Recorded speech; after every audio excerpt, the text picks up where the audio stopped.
जो मैं दिखाई दे रहा हूँ। ओ, इधर देखना पड़ेगा ना। चलो चालू करते हैं। ठीक ठाक। ओके बॉस, बोर्ड लगा हुआ पीछे देखिएगा। पहला क्वेश्चन क्या कहता है, आराम से पढ़िए, कोई दिक्कत कोई परेशानी नहीं होनी चाहिए। मैं कोना में चला जाता हूँ। क्यों रे, दिखाई दे रहा है? चलो ठीक है, चश्मा नहीं लगाते हैं। ये बाबू आपसे बता दे, 10th वाले, अगर 10th विद्यार्थी हो ध्यान से देखो। हमने यहाँ 20 तक करा दिया था। ये पार्ट 2 चलेगा, यहाँ तक हो गया था। अंबेडकर जी हो गया था। और पार्ट 2 में अभी देखेंगे हम 20 नंबर क्वेश्चन से। एकदम आराम से पढ़ना है, कोई टेंशन नहीं। हाँ चलिए, यहाँ यूट्यूब जो लिखा हुआ है ना, तो ये शेयर करने वाला है। चलो आगे देखते हैं क्वेश्चन क्या कहता है।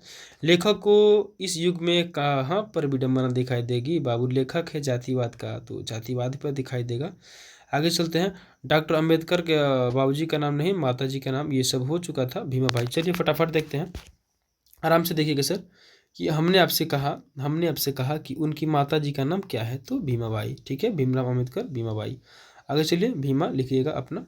अगला देखिएगा क्वेश्चन क्या कहता है कि उनके पीएचडी की उपाधि जो थी ना, पीएचडी, ये आराम से देखिए सर, कि जो पीएचडी का उपाधि मिला था तो 1916 में मिला था। ठीक है, आगे चलते हैं। देखिए क्वेश्चन कहता है कि लेखक की दृष्टि में विडंबना की बात क्या हो सकती है? जातिवाद, पोषक की कमी हो सकती है, और कोई तो हो नहीं सकती है, तो जातिवाद को ही मारना है, कोई दिक्कत कोई परेशानी नहीं है। अगला क्वेश्चन होगा कि लेखक की दृष्टि में आदर्श समाज कैसा होना चाहिए? कैसा समाज होना चाहिए?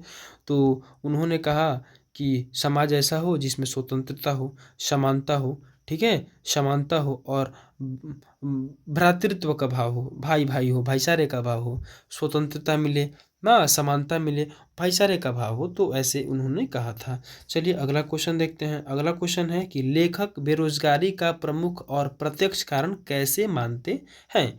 देखिएगा, अशिक्षा को, जनसंख्या को, जाति प्रथा को, या फिर किसको? उद्योग धंधे को कमी। तो सिंपल से है, वो जाति प्रथा को ही मानेंगे, एकदम आराम से। जाति प्रथा मतलब जाति प्रथा। ठीक है, ये क्वेश्चन देखिए क्या कहता है। क्वेश्चन क्या कहता है, लेखक बेरोजगारी का प्रमुख कारण क्या मानता है?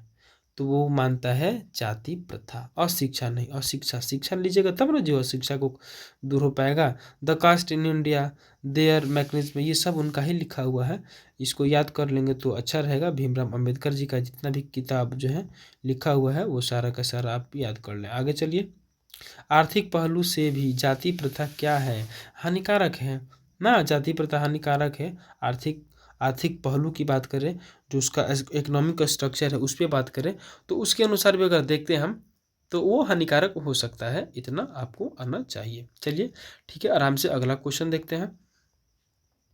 भीमराव अंबेडकर जी का जन्म कहाँ हुआ था? तो मऊ मध्य प्रदेश में हुआ था। ये सबको आराम से याद है, मऊ मध्य प्रदेश में हुआ था। दिल्ली में इनकी मृत्यु हो गई थी।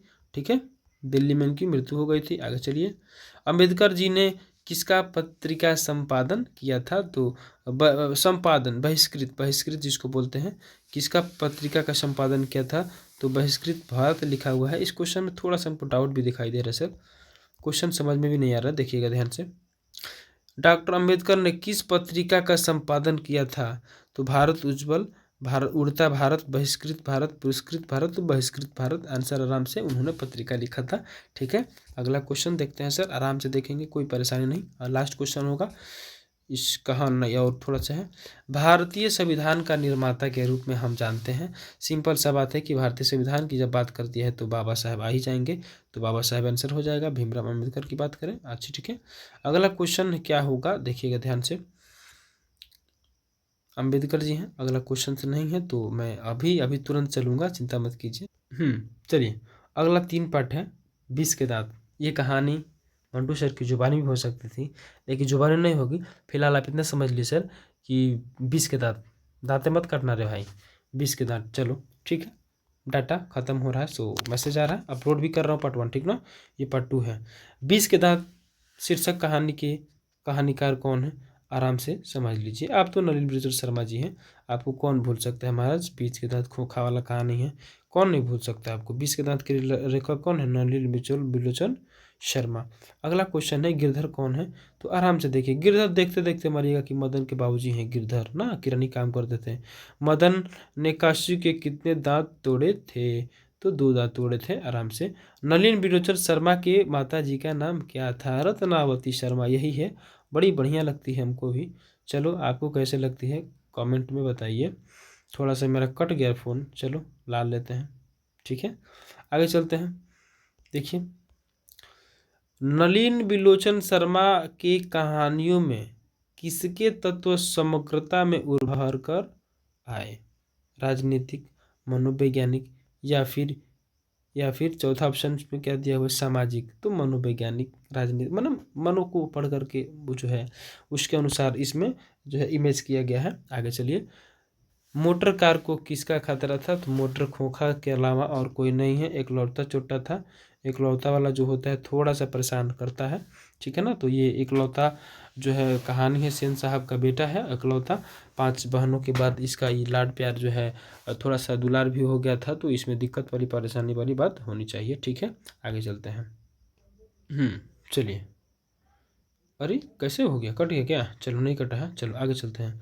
मोटर कार को खोखा से और किसी का खतरा नहीं हो सकता है, एक तो आराम से समझेंगे, समझ रहे हैं भाई, समझ ऑफलाइन वाला, तेरे लिए स्पेशल मतलब समझता है ना। चलो हाँ बाबू, देखो आराम से देखो। देखो खोखा खोखी किस शब्द का है, तो देखो ना, खोखा खोखी जो है ना, ये ऑप्शन में देखो क्या क्या दिया हुआ है, 4 गो दिया है। बंगाल मारना, ये बंगाली की बात है, ठीक है, खोखा वाला बात। चलो आगे चलते हैं, अगला क्वेश्चन पर देखिएगा सर। अगला क्वेश्चन क्या कहता है, ऐसे ही लड़के आगे चल कर के गुंडा बनते हैं, चोर बनते हैं, चोट्टा चोर चोटमल बनते हैं, डाकू बनते हैं। यह पक्ति कहानी किस पात्र ने कही, आराम से समझिएगा सर, किस पात्र ने कही, सेन साहब। कब, जब पैसा की, जब रिश्तेदार आए थे ना, जब पैसा भुलाया था तब। खोखा खोखी का अर्थ बताइए, खोखा खोखी का अर्थ बताइए। बच्चा बच्ची, भाई बहन, बच्चा बच्ची होगा, खोखा खोखी, खोखा उसका बच्चा है तो खोखी उसकी बच्ची होगी न रे। अरे समझता है कि नहीं समझता है, हाँ तो बच्ची होगी, तो खोखा खोखी का अर्थ मतलब बच्चा। ये पूछेगा नहीं, लेकिन फिलहाल समझ लो। खोखा का नाम क्या था बाबू, तो कासू था, ये कोई नहीं जानता है रे, कासू था। 20 के दांत कैसी कहानी है, तो मनोवैज्ञानिक कहानी है, काल्पनिक कहानी है, ठीक है। आगे चाहिए। सेन साहब अपने पुत्र को बनाना चाहते थे, बेचारा का सिर, कौन इंजीनियर बनाना चाहते थे, बिजनेसमैन बन जाएगा, इंजीनियर बन जाएगा, अब जो बन जाए, वो पगला क्या बनेगा, कुछ नहीं बनेगा। आगे क्वेश्चन है कि मदन अक्सर किसके हाथ से पिटा था, तो अपने बाबूजी के हाथ से पिटाएगा, और का माई थोड़े पीटेगी रे, माई कहते 2 रोटी खा ले उड़ी। चलो आगे चलो, मदन अक्सर किसके हाथ में पिटाता था, कुटाता था, तो अपने बाबूजी के हाथ में पिटाता था। आगे चलते हैं। मदन मेरे भाई का नाम। नलिन बिलोचन शर्मा के पिता का नाम क्या था, यही है पंडित रामा अवतार शर्मा। फटाफट आंसर दीजिए। अगला क्वेश्चन देखिएगा सर ध्यान से, कि सेन साहब ने किसे खूब पटक पटक पर चले मेरी पटक पटक ना, बाबूजी पीटे पटक पटक, बुझ रहा रे। हाँ, सेन साहब ने किसे खूब पटकार लगाई, पटकार किसको लगाई जाए भाई, गिरधर लाल को लगाई है। गिरधर तेरा लेटा कहाँ है, तेरा बेटा कहाँ है, हमरे खोखवा को मरले है, तो मारेगा नहीं, चोट्टा कहीं का मरबे करेगा, हम तो ही मारते जय कहीं। 20 के दांत की जो कहानी है किस वर्ग में अंतः विरोधियों को उजागर करती है, तो मध्यम वर्ग के लोगों को उजागर करती है। अगला क्वेश्चन क्या है, कि कासू मदन के साथ किस खेल में शरीक होना चाहता है, गोल गोल अंडा लट्टू के डंडा, लड्डू, लट्टू खेलता है ना, वो लट्टू वाला था, 2-4 गो सेन साहब का लड़का और कासू जो है मदन ना, ये खेलता था, दोनों आदमी मिलकर। चलो आ जाता है। सेन साहब किसके व्यंग व्यंग से ऐंठ कर रह गए थे, व्यंग देखो, पत्रकार जो है महोदय के व्यंग से, जो पत्रकार हैं उनके व्यंग से सेन साहब, मुखर्जी साहब नहीं, सिंह साहब भी नहीं, गिरधर लाल के व्यंग से भी नहीं। आगे चलिएगा। अगला क्या है, कि मदन की उम्र क्या थी, वही थी 5 से 6 बरस का था। खोखा को खूब खोखाता था ना। मदन किसका पुत्र था, तो वही है गिरधर जी का पुत्र है मदन जी। आगे चलते हैं सर जी। हाँ आगे क्वेश्चन क्या कहता है जी, देखिएगा। नलिन बिलोचन शर्मा पटना विश्वविद्यालय के हिंदी विभाग के अध्यक्ष कब बने थे? तो 1959 में बने थे। परीक्षा की दृष्टि से नहीं, कितना पड़ेगा, सब याद करेगा। अगला क्वेश्चन देखो, नलिन बिलोचन शर्मा का जन्म कब हुआ था? परीक्षा की दृष्टि से इसको मान सकते हो। आपका जन्म तो याद नहीं है सबको। अब लो है, याद करो, चचा पप्पा के जन्म याद कर, कौन गधा गुधे के याद कर। 18 फरवरी 1916। नलिन, अब लो, जन्मो दिया रे मयो दिया सब लो। 12 सितंबर 1961। ये तुमको याद है, चला, ये तुमको याद होना चाहिए। जन्म मृत्यु भी पूछ रहा है, जन्म मृत्यु भी पूछ रहा है नलिन बिलोचन शर्मा का। मछली मारो तू शुक्ला जी, मछली मारो, गाछ काटो कुंवर जी, गाठ काटो, गाछ काटो। ये तो याद है तुम लोगों को, हटाओ इसको। नलिन बिलोचन शर्मा का जन्म कहाँ हुआ था? तो बदरघाट में हुआ था। पटना के रहने वाले थे, बदरघाट पटना के रहने वाले थे सर। आराम से पढ़िएगा, कोई दिक्कत परेशानी हो तो जरूर कमेंट में दीजिए। दृष्टिकोण किसकी रचना है? तो उन्हीं की रचना होगी, और किसकी रचना होगी, उनका पार्ट है तो उन्हीं का ना होगा जी, नलिन बिलोचन शर्मा। आगे चलते हैं, दृष्टि हो गया। लड़कियां क्या है? कठपुतलियां हैं। किस बात पर गर्व है जी माता पिताजी को? लड़कियां क्या है? कठपुतलियां। आज तो चली जाएगी, कल अपना घर चल जाएगी। यह है कासु रहियन ना, तो उठा पटक करेगा। कौवा, कौवा की जमानत में शामिल होने के लिए कौन ललक गया बाबू? वही हंस, हंस हंस हंस। कौन है? हंस। इसका सही उत्तर क्या मारोगे? हंस। क्या मारोगे? हंस, हंस मारना। ठीक है, चलो, ये बात है, बात पे बात जब आया था तो ये बात बोला गया है। किसके अनुसार, क्वेश्चन है सर, किसके अनुसार सेनों ने सिद्धांतों को ही बदल दिया? किसके अनुसार सेनों ने इसको सिद्धांतों को बदल दिया? बाबू बेटियों के अनुसार खोखा का मन, खोखा है, खोखा खोखा गाना सुना है बाजी, खोखा वह खोखा है, खोखवाएगा सबको। चलो, सेन साहब की कितनी, एकदम क्वेश्चन पूछेगा कि सेन साहब को गो लड़की?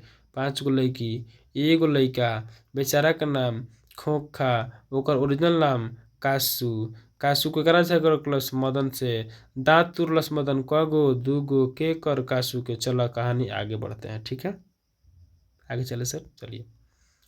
सोफर का अर्थ क्या होता है? सोफर का अर्थ होता नहीं है, जो सोफर है ना सर, वो ड्राइवर होता है, तो वह ड्राइवर है सोफर। काम खत्म, आगे चलिए।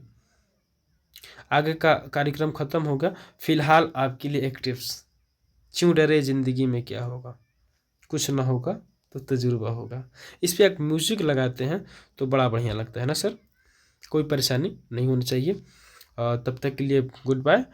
फिलहाल आपके लिए एक सूचना देंगे हम अपने तरफ से।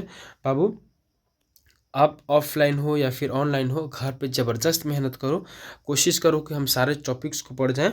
ओपनली मैं आपसे ही बोल रहा हूं सर, उनके लिए जिन्होंने हमसे वादा किया था, मैंने आपसे वादा किया, तो ज़रूर निभाने का प्रयास कीजिए सर। अभी वो समय आ गया है जिसका इंतज़ार था, और खूब मन लगा करके बढ़िया से पढ़िए। राइटिंग स्किल बढ़िया कीजिए, सारे क्वेश्चंस को, रिपीटेड क्वेश्चंस को बनाए रहें, बनाइए, पढ़ रहे हैं, पढ़िए, मतलब लगातार सारे सब्जेक्ट को पढ़िए। आप किसी एक सब्जेक्ट पर फोकस ना करें, अच्छा रहेगा, बढ़िया रहेगा। आप सारे सब्जेक्ट को पढ़ें, ठीक ना।